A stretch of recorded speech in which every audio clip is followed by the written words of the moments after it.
بسم اللہ الرحمن الرحیم۔ السلام علیکم اسٹوڈنٹ، کلاس 6 اسلامیات کا ٹیچر حافظ نوید۔ میرے بچوں، آج لیکچر نمبر 30 کے ساتھ حاضر خدمت ہوں، اور میرے بچوں کل ہم نے سبق صلح حدیبیہ اس کا فرسٹ لانگ پڑھا تھا۔ آج ہم اس کا دوسرا لانگ پڑھنے جا رہے ہیں، بیت رضوان کسے کہتے ہیں۔ جی میرے بچوں، پیج نمبر 31 اوپن کر لیں۔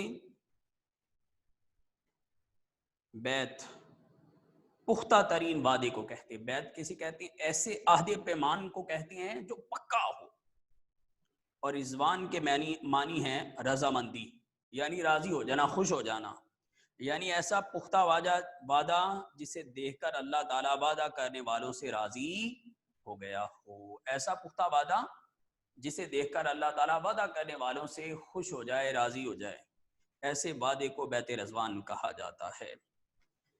جی، وہ تمام صحابہ کرام جنہوں نے یہ بیعت کی تھی کہ اللہ تعالیٰ نے قرآن مجید میں ان سے رضامندی کا اظہار کیا ہے، اسی لیے اس بیعت کو بیعت رضوان کہتے ہیں۔ قریش نے حضرت عثمان کو، جو مسلمانوں کی طرف سے سفیر بن کر آئے تھے، مکہ میں روک لیا،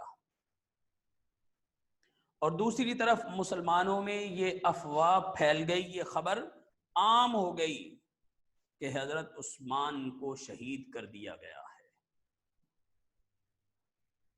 حضور اکرم صلی اللہ علیہ وسلم کو یہ اطلاع ملی تو آپ صلی اللہ علیہ وسلم نے حضرت عثمان کے خون کا بدلہ لینے کے لیے صحابہ کرام سے بیعت لی۔ صحابہ نے انتہائی جوش و جذبے کے ساتھ بیعت کی۔ حضور اکرم صلی اللہ علیہ وسلم نے خود اپنے دست مبارک کو حضرت عثمان کا ہاتھ قرار دے کر حضرت عثمان کی طرف سے بھی بیعت لی۔ جب حضور اکرم صلی اللہ علیہ وآلہ وسلم نے یہ بیعت لی تو اس وقت آپ صلی اللہ علیہ وسلم ایک درخت کے نیچے بیٹھے تھے، اس لیے اس درخت کو شجر رضوان کہا جاتا ہے، اور اس بیعت کو بیعت رضوان کہا جاتا ہے۔ قرآن پاک میں اس بیعت کا ذکر یوں آیا ہے: اے پیغمبر صلی اللہ علیہ وآلہ وسلم، جب مومن تم سے درخت کے نیچے بیعت کر رہے تھے تو خدا ان سے خوش ہوا، اور جو صدق و خلوص ان کے دلوں میں تھا وہ اس نے معلوم کر لیا۔